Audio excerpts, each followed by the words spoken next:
Good morning. चलिए, previous video देखे थे, हम लोग डिस्कस किए थे factor of affecting of vaporation, और उसमें क्या देखे थे, वेपोरेशन एंड इवेपोराइजेशन का कंपेयर बिटवीन। क्लियर हो गया होगा। उसमें तीन चीज मेनली था, factor of affecting of evaporation, second था कि बॉइलिंग एंड इवेपोरेशन में कंपेयर बिटवीन, डिफरेंस बिटवीन, और साथ में उसका इवेपोरेशन का डिफिनेशन समझ। तो क्लियर हो गया होगा। फैक्टर्स ऑफ इफेक्टिंग में फर्स्ट पॉइंट क्या था, surface area, second temperature, humidity, third wind, तो एक्सेट्रा। 4 पॉइंट उसमें हम लोग बताए थे फैक्टर से रिलेटेड। तो सारा डायरेक्टली प्रोपोर्शनल था। तो समझ में आया होगा। चलिए, उम्मीद करते हैं समझ में आ गया होगा। Now today discuss about the evaporation causes cooling, मतलब वेपोराइजेशन होने के बाद कूल क्यों हो जाता है। कोई भी चीज इवेपोरेशन प्रोसेस होने के बाद कूलिंग मतलब ठंडा क्यों हो जाता है। जैसे हम लोग देखते हैं गर्मी के दिनों में पसीना आने के बाद शरीर ठंडी हो जाती है, या गर्मी के दिनों में मटका यानी मिट्टी का जो घड़ा होता है उसमें पानी रखने के बाद वो पानी ठंडी हो जाती है। ये सब सारे रीजन हम लोग देखेंगे। कपड़ा सूख क्यों हो जाता है, एक्सेट्रा। बहुत सारे एग्जाम्पल है और बहुत सारे क्वेश्चन इससे आते हैं। तो फर्स्ट ऑफ ऑल हम लोग सीखने का कोशिश करेंगे कि इवेपोरेशन कॉजेज कूलिंग, क्यों कूल होती है। तो इवेपोरेशन हम लोग को प्रीवियस वीडियो में देखे थे कि कोई भी लिक्विड सब्सटेंस जो है वो thoroughly hot water molecules are convert vapour at below the boiling points, its boiling point. Water का जो बॉइलिंग पॉइंट है उसका नीचे की जो टेम्परेचर है उस पर वाटर मोलिक्यूल जो है वेपर फॉर्म में कन्वर्ट हो जाना। तो यहां तक हम लोग को क्लियर था। After then vapour becomes cool things, मतलब कोई भी चीज अगर वेपोराइज हो गया, इवेपोरेशन हुआ, तो वो फिर कूल क्यों हो जाती है, ठंडा क्यों हो जाती है। तो यहां पर देखते हैं वेपोरेशन जो है टेम्परेचर देने से vaporisation, rate of vaporisation, rate of evaporisation increase करती है। टेम्परेचर इंक्रीज करने के बाद ये भी इंक्रीज करता है। आफ्टर देन जब टेम्परेचर लो होगा तो रेट ऑफ वेपोराइजेशन क्या हो जाएगा, डिक्रीज हो जाएगा, कम हो जाएगी। वेपोराइजेशन कम होना वो स्टार्ट हो जाएगा, और जब वेपोराइजेशन कम हो जाएगा तो सराउंडिंग का टेम्परेचर को गेन कर लेगा। जैसे हम लोग देख लेते हैं, एक मटका ले लेते हैं, ये आपका एक सॉइल का ये हो गया। तो सॉइल का जो आपका मिट्टी का मटका जो है इसमें स्मॉल पोर्स होते हैं, क्योंकि हम लोग स्टार्टिंग में पढ़े थे कि एनीथिंग्स द पार्टिकल्स बिटवीन है स्पेस बिटवीन, मतलब कुछ पार्टिकल्स के बीच क्या होती है, खाली जगह होते हैं, स्थान होते हैं। इंटरमोलिकुलर फोर्स ऑफ वीक होता है तो उसमें स्पेस ज्यादा होती है, जिसमें इंटरमोलिकुलर फोर्स ग्रेटर होता है उसमें आपका स्पेस कम होती है, मतलब इनवर्सली प्रोपोर्शनल है इंटरमोलिकुलर फोर्स और स्पेस बिटवीन के बीच। तो यहाँ पर देख रहे हैं मिट्टी जो में है वो पार्टिकल्स में क्या होती है, स्पेस होती है, यानी स्मॉल पोर होते हैं। क्या होते हैं, पोर्स। तो इस पोर्स के थ्रू से जैसे वाटर मोलिक्यूल्स हम लोग इसमें रख दिए, तो आप जो है यहाँ का टेम्परेचर, सराउंडिंग का जो टेम्परेचर है, एटमोस्फेरिक जो टेम्परेचर और प्रेशर है वो तो है।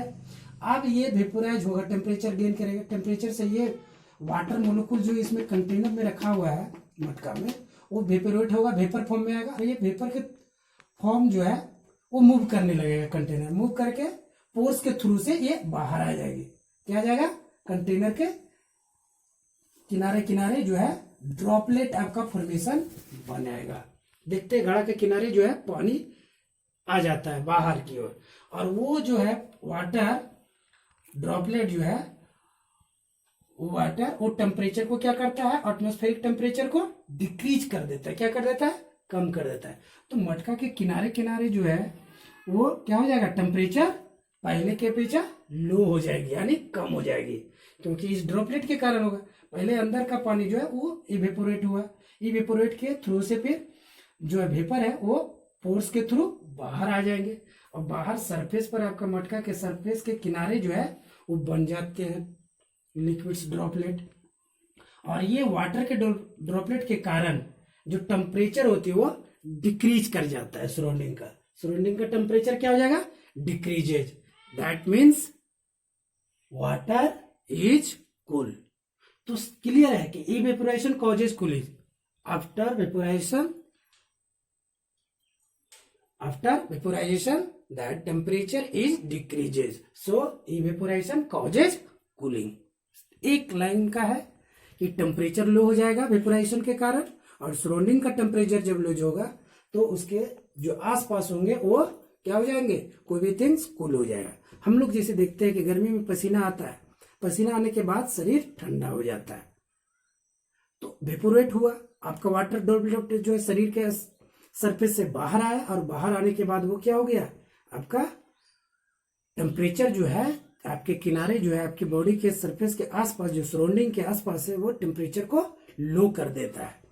तो उस तरह से क्या हो जाती है, वो टेम्परेचर को गेन करने लगता है वो वाटर मोलिक्यूल्स, और जिसके कारण टेम्परेचर लो हो जाती है और आपको ठंडी महसूस होती है। क्या फील होता है, ठंड महसूस होता है। तो इस तरह से बहुत सारे एग्जाम्पल है, और ये क्वेश्चन भी आता है। तो क्लियर हो गया होगा।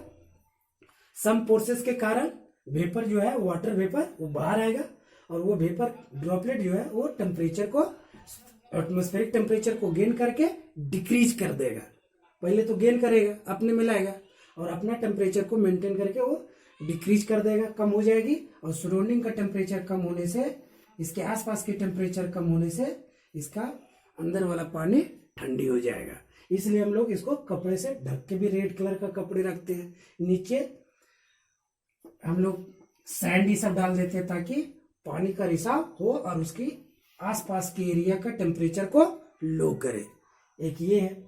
इस तरह से हम लोग फिर डिजायर कूलर में भी देखते हैं कि टेम्परेचर डिजायर प्लेस में अगर डिजायर कूलर रहे तो वहां पर आपका मोर इवेपोरेशन मोर कूलिंग होता है। गर्मी के दिनों में कूलर जो है ठंडी ज्यादा देती है देन आपका विंटर सीजन के अपेक्षा, क्योंकि टेम्परेचर हाई होगा तो मोर इवेपोरेशन होगा, रेट ऑफ वेपोराइजेशन, और जब मोर इवेपोराइजेशन होगा तो टेम्परेचर भी मोर आपका डिक्रीज करेगा, मतलब अधिक डिक्रीज करेगा और उतनी ज्यादा कूलिंग होगा। तो गर्मी के दिनों में ज्यादा आपका इवेपोरेशन होगा तो ज्यादा कूलिंग भी होगा। तो दैट मीन्स क्लियर कि evaporation after evaporisation that temperature is decreases, so that is cooling. तो वेपोराइजेशन के बाद टेम्परेचर गिरने से आपका जो चीज है वो ठंडी हो जाती है। इस तरह से हम लोग इससे रिलेटेड 5-6 क्वेश्चन आता है आपका। एक डिजायर कूलर हो गया, मटका हो गया, एक्सेट्रा बहुत सारे हैं। तो इस तरह से हम लोग इवेपोराइजेशन कॉजेज कूलिंग। हम लोग नेक्स्ट वीडियो में एनसीईआरटी का इंडेक्स क्वेश्चन और एक्सरसाइज क्वेश्चन 1 बाय 1 डिस्कस करेंगे, लिखते चलेंगे एक एक करके क्वेश्चन, और इसको आप फेयर कॉपी में नोट करते चलेंगे, बनाएंगे होमवर्क को। तो क्लियर हो गया। चलिए टुडे होमवर्क,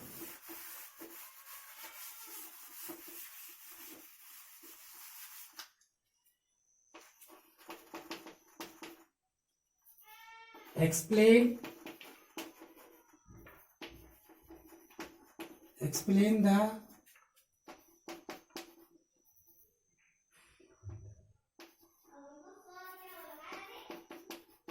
evaporation